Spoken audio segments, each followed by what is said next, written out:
Bom, olá pessoal, como a gente tinha combinado, eu resolvi fazer o vídeo para vocês sobre aquele conteúdo de encontro de partículas que desenvolvem movimento uniforme.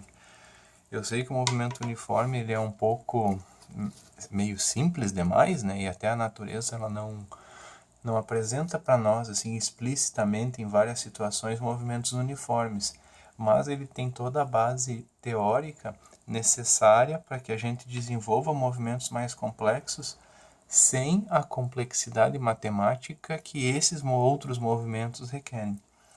Então a gente tem do movimento uniforme uma equação horária.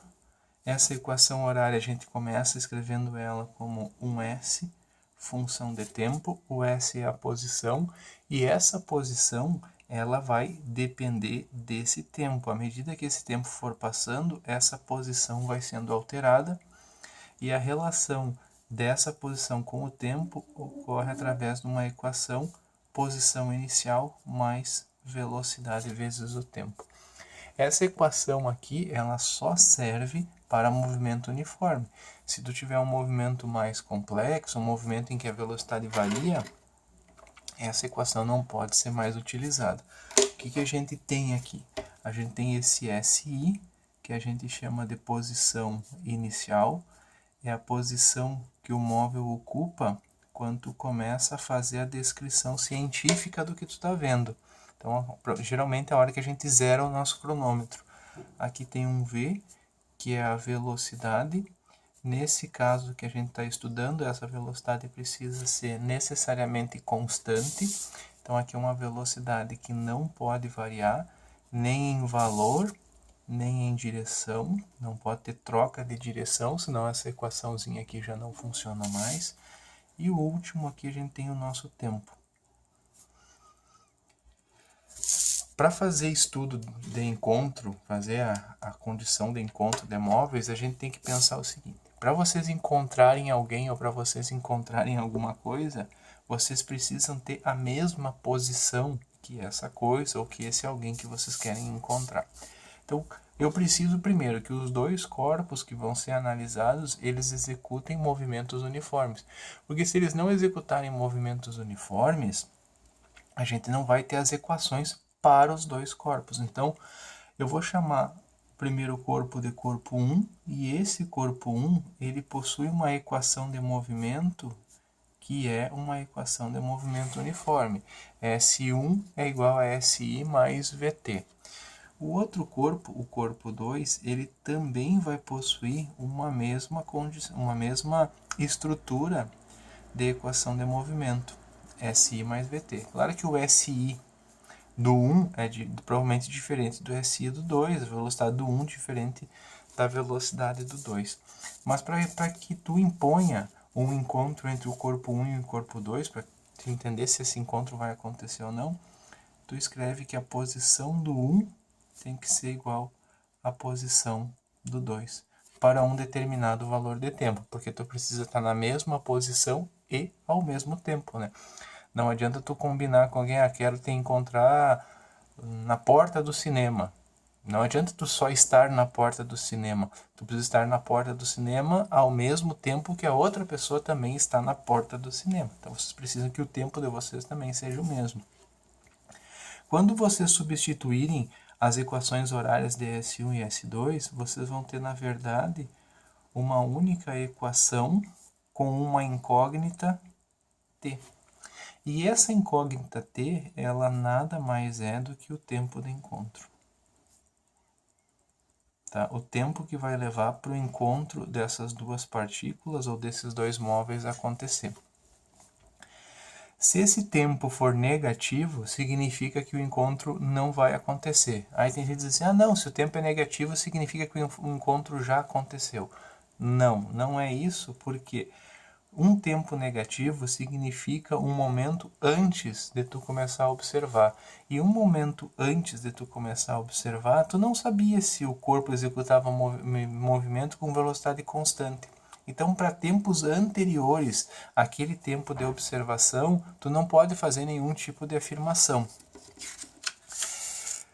que a gente pode fazer? Agora é um exemplo, não tem muito o que eu ficar enrolando vocês aqui, porque essa é a única coisa nova que apareceu, né? Uma equação, ou melhor, uma condição de encontro. Então, o melhor que se pode fazer nessa situação é o exemplo. E aí eu vou pedir para vocês pararem o vídeo aqui, darem um pause, vão lá no material, leiam o exemplo, fazem uma leitura com calma para entender o que a gente vai fazer agora.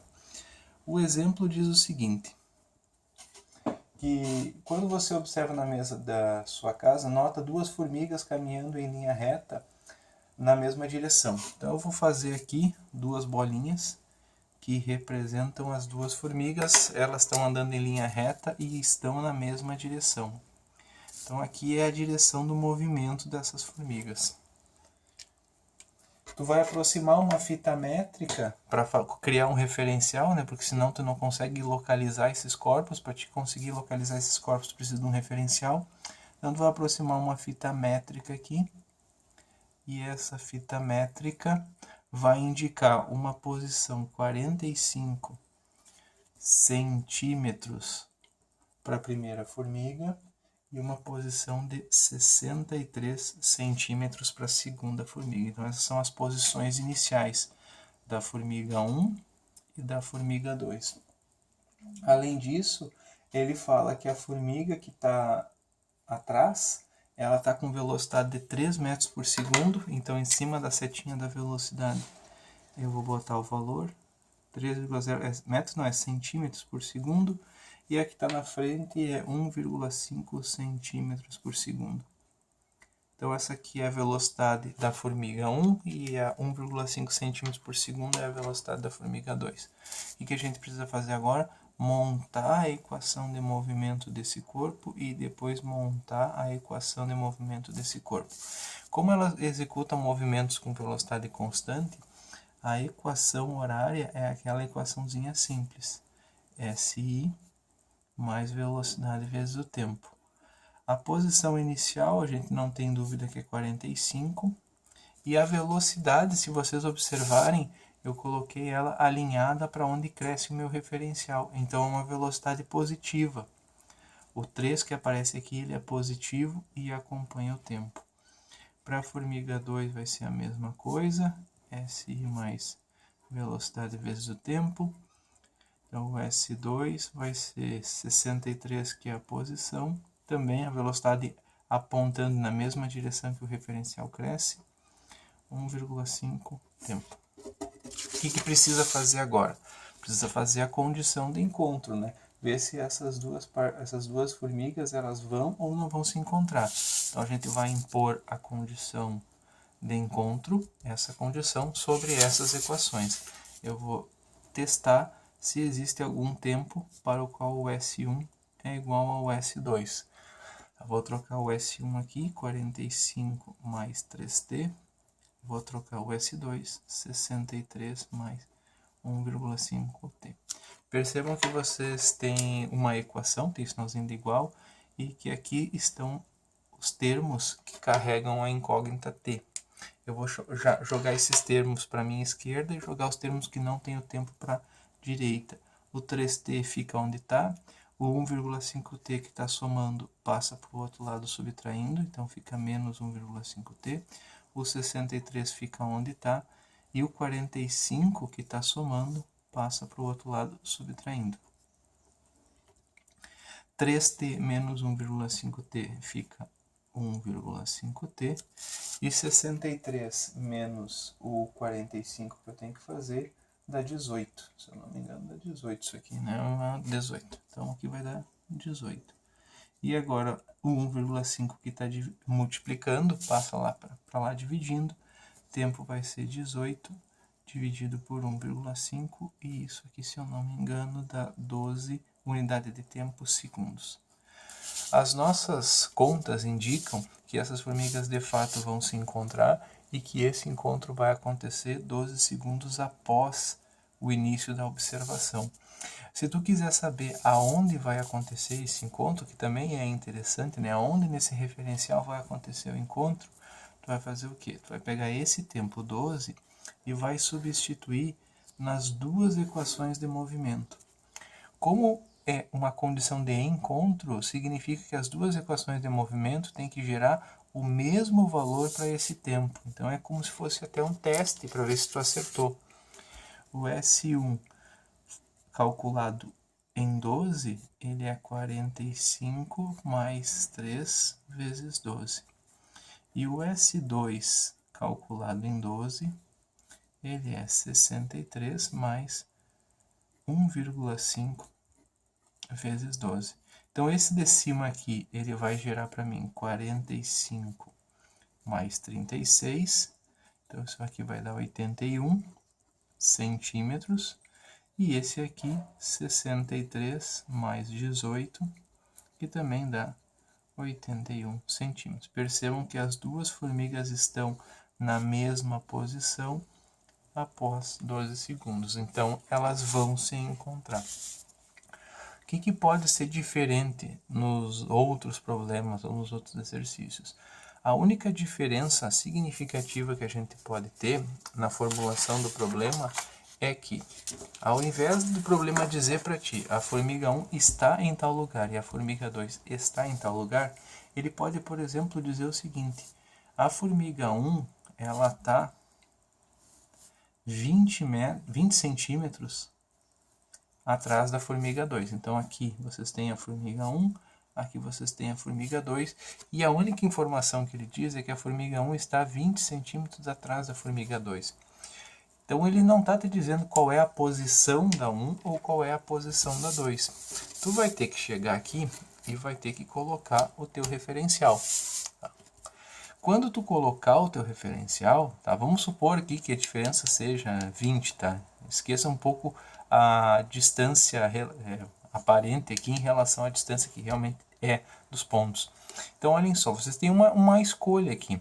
Tu vai colocar a régua com o 14 em cima da 1, tu vai colocar com 11 em cima da 1, ou tu vai colocar com 0 em cima da 1. Tu coloca o valor que tu quiser da régua. Então, pode ser, por exemplo, vou escolher colocar o 10 em cima da formiga 1. Então, quando tu for fazer o teu referencial, criar o teu referencial, tu vai poder escolher qual é as posições dessas formigas, respeitando 20 centímetros. Por exemplo, escolhi, isso é uma escolha minha, vocês podem escolher qualquer outro número, que o meu referencial marca 15 para a formiga 1. A formiga 2 tem que estar 20 centímetros à frente, então ela vai ter que estar no 35. Ah, mas eu não gosto do 15, não sei o que, eu preferia ter escolhido o 20. Então pode. Tu coloca o 20 aqui e a formiga 2, 20 centímetros à frente, vai para o 40. Então, os problemas eles são de dois tipos. Um deles, ele diz exatamente aonde os corpos estão no teu referencial, e o outro, ele simplesmente diz a distância entre esses dois corpos. E tu vai escolher qual o valor que tu quer dar para esses dois pontos. Então, esses são os dois tipos de problema de encontro que a gente pode ter. Num deles vem tudo pronto, e no outro não. Tu tem que escolher o referencial, e essa escolha de referencial ela vai ter uma liberdade na escolha dos valores. Mas para qualquer uma dessas duas escolhas aqui, ou para as infinitas possíveis escolhas, o tempo de encontro vai ser sempre o mesmo. Tá? Você não vai encontrar valores de tempo diferentes. O que pode acontecer, por exemplo, é que a posição de encontro vai ser diferente com base nas diferentes escolhas. Vamos dizer que o encontro aconteça nesse ponto aqui. Para essa primeira escolha aqui, o 15 e o 35, talvez esse ponto aqui seja 50. Tá? Vai dizer, na minha escolha de referencial, o encontro acontece sobre a posição 50. Mas se for essa escolha aqui, o encontro vai acontecer na posição 55. Aí tu vai dizer, mas a minha resposta deu 50 e a do colega deu 55. Mas vocês dois vão marcar o X do ponto de encontro exatamente no mesmo lugar. Tu vai ter dois referenciais marcando valores diferentes, mas indicando o mesmo lugar no espaço. Tá? Então não se preocupem se vocês compararem os valores entre vocês e acharem valores diferentes de posição de encontro. Mas o tempo de encontro tem que ser o mesmo. Tá? E claro que não é uma arbitrariedade, não pode dar qualquer valor aqui. Aqui dá o valor que tem que dar para as escolhas de referencial que tu fez. Então era isto, pessoal. A gente tem nosso encontro na próxima quarta-feira. E aí a gente pode discutir algumas coisas a mais, vocês podem tirar as dúvidas.